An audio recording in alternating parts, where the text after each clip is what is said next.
Hi guys, welcome to today's video. I've been inspired by this YouTuber on here who goes by XOXO Charlie. They run a small business and they make videos just talking to the camera like a podcast. Just something I've never tried doing. So I'm getting my water.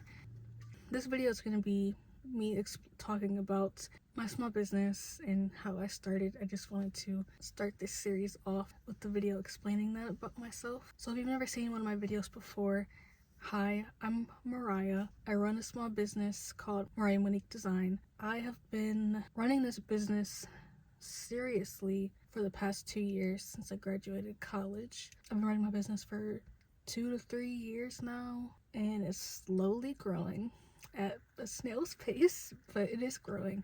I sell stationery and like stickers, art prints, mugs, things with my own designs on them. But I want to take you back to the beginning of like why I started it in the first place. So I've always been an artist, and that's something I've always wanted to do. So I always wanted to make art and try to make a living off of that. When I was in high school, I attended a program that was meant to teach teens about entrepreneurship. So that is what got me like into this mindset of being a business owner. It was a daily program. I think it was grant funded, and it was pretty cool because they gave you funding for your business. So I had a jewelry business. It was called Sincere Elegance. I did craft fairs back then. I think I only did 2 or 3 markets. I didn't make that much money with that business. I didn't sell online. I couldn't figure it out. I didn't sell on Etsy either, so I had never shipped anything to anyone. I only sold in person at those couple markets, and then I just kind of quit working on that business.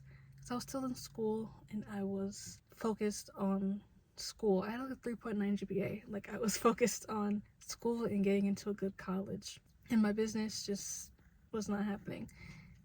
And I did not realize at that time like how much work it is behind the scenes.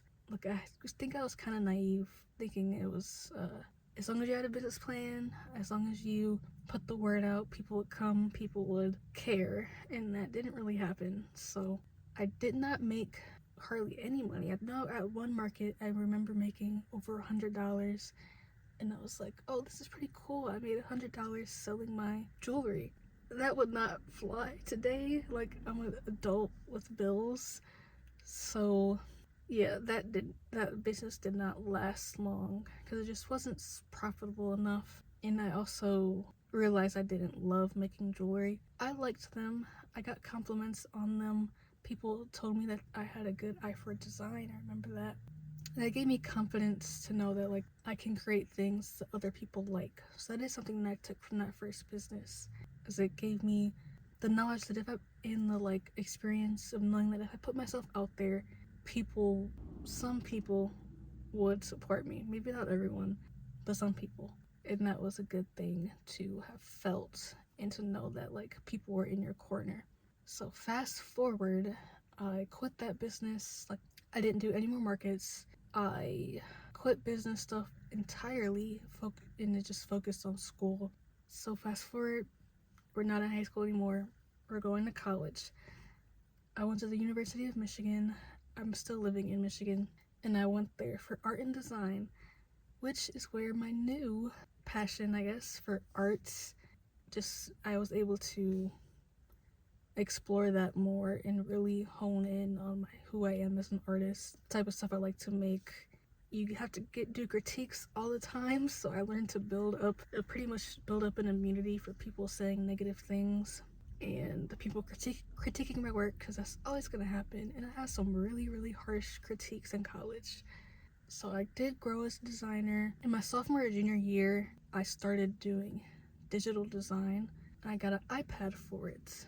And getting that iPad just exploded my creativity, because I got the app Procreate, and that app is the best thing I have probably ever bought in terms of like software, because it allows me to create art so seamlessly, so much faster and easier than I've ever had before. And I really think I found my style and my niche as an artist because of that tool and I would not be where I am today. Like, I would not have the business I have if I had to make everything by hand.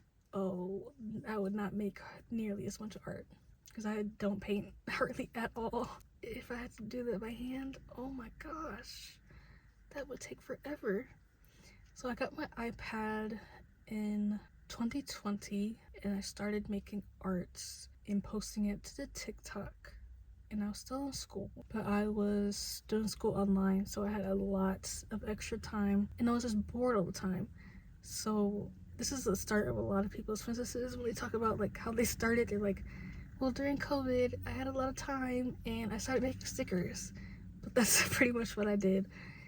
I put a lot of my designs onto Redbubble. That's when I started using that, and I started making videos about it as well. And those videos kind of blew up for me at the time. I consider like 7,000-8,000 views on a video a lot on YouTube. And some of my YouTube videos from Redbubble got that many views. I had never gotten that many views on this channel before, so that was like, I went full send on Redbubble for a couple years because I didn't have to print anything myself. I didn't have to have any machines or any printers. I can just post what I wanted and put it out there on the internet and people would find it and buy it. And I thought that was just an amazing concept. Like, print on demand is still an amazing entry into being a business owner because it's so accessible. It is expensive. The products are more expensive and the fees, so you don't make as much profit wise. But if you're just starting out, it's a great thing to try because you can see what works well. You don't have to have inventory on hand. You don't have to buy too many items and then not be able to sell them. Like, I have that problem right now. I'm still on Redbubble. I still like Redbubble. I have no issues with the company at all. It's just good, like, to have extra source of income. But that was good for the time being, just to get my foot in the door as a designer and as an artist, and slowly be able to learn what I wanted to make. And I did that the whole time I was in college. And when I graduated, I wasn't in the best place mentally. So I didn't get a full-time job like I had originally planned. I was gonna move to a different state. I was gonna move to California. That didn't happen. I'm still in Michigan.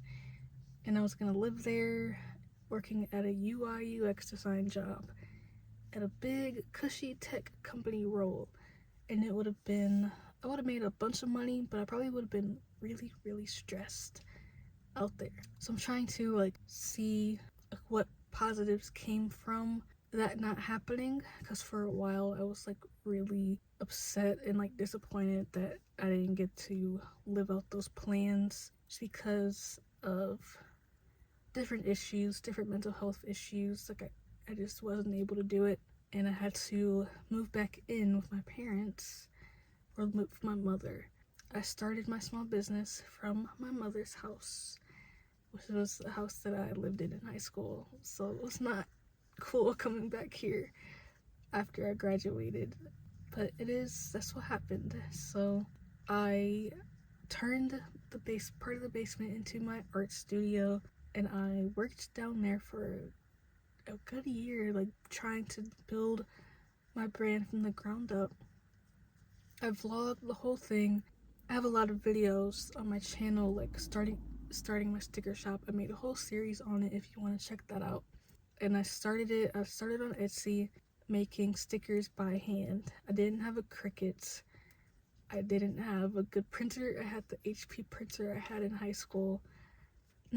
college. And I just made the stickers on sticker paper. I hand laminated them with a squeegee, and I cut them out with scissors, and that's how I started. So I didn't have that much of an upfront cost, and that's all that I started out with. I had a few sticker designs, and I was so excited. I put them on my Etsy shop, and I just waited for the customers to come in, and I barely got any orders the first couple months.